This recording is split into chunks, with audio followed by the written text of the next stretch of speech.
Hi. So AI వచ్చిన తర్వాత software రంగంలో చాలా అంటే చాలా ఎఫెక్టివ్‌గా అయింది. సో ఏఐ వల్ల అసలు యూజ్ ఉందంటారా? బెనిఫిట్స్ ఏమైనా ఉన్నాయా? యూజ్ అంటే ఇంకా జస్ట్ ఇప్పుడు ఏంటంటే ఇప్పుడు ఉండే సిచ్యువేషన్ లో యూజ్ అయితే ఏం లేదు. ప్లస్ ఇప్పుడు ఏంటంటే ఇప్పుడు చాలా మంది ఏంటంటే ఎస్ఏపీ మీద పడుతున్నారు. లైక్ ఇప్పుడు ఎట్లా ఉందంటే ఏఐ వచ్చినారా ఇప్పుడు ప్రతిదీ అంతా ఏఐ చేస్తుంది. ఇప్పుడు చాలా మంది ఇప్పుడు అందుకే అందరు చాలా మంది ఎస్ఏపీ సైడ్ వెళ్తున్నారు. సో నాకు నాకు తెలిసినంత వరకు అయితే అది. అంటే ఏఐ వచ్చిన తర్వాత మ్యాన్ పవర్ అనేది చాలా తగ్గిపోయింది. హ్యూమన్స్ తోటి ఎక్కువ వర్కింగ్ అనేది ఉండదు అని అంటున్నారు. అవును, ఆబ్వియస్లీ అది మటుకు నిజమే. నిజమే.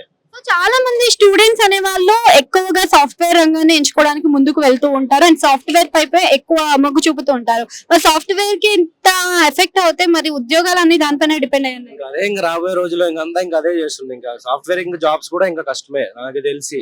ఇప్పుడు ఎందుకంటే ఇప్పుడు చాలా ఏ వచ్చేసరికి చాలా మంది కంపెనీలో చాలా తీసేస్తున్నారు. సో ఇంకేందంటే నేను అనుకునే దాన్ని బట్టి ఏంటంటే ఇంకా ఉండే దాంట్లో చేసుకోవడం, ఏదో ఒకటి ఓన్ బిజినెస్ ఏదో ఒకటి చేసుకోవడం అంతే. అది. సో అంటే ఇప్పుడు సాఫ్ట్‌వేర్ రంగం పడిపోతుందంటారా మరి దీనితోటి? ఏమో చెప్పలేము కదా, 50-50 ఛాన్సెస్. మరి స్టూడెంట్స్ కి ఇంకా కొత్తగా నేర్చుకోవాల్సి ఉంటుంది. కొత్త ఇన్‌స్టిట్యూట్ ఇప్పటికే లాంగ్ టర్మ్ అని అదని ఇదని తీసుకుంటూనే ఉంటున్నారు. కరెక్టే తీసుకుంటున్నారు. బట్ ఏంటంటే వాళ్ళు ట్రై చేస్తున్నారు. వస్తే వచ్చినట్టు, లేదంటే లేదు. అదే మన ట్రై మనం కూడా చేయాలి కదా.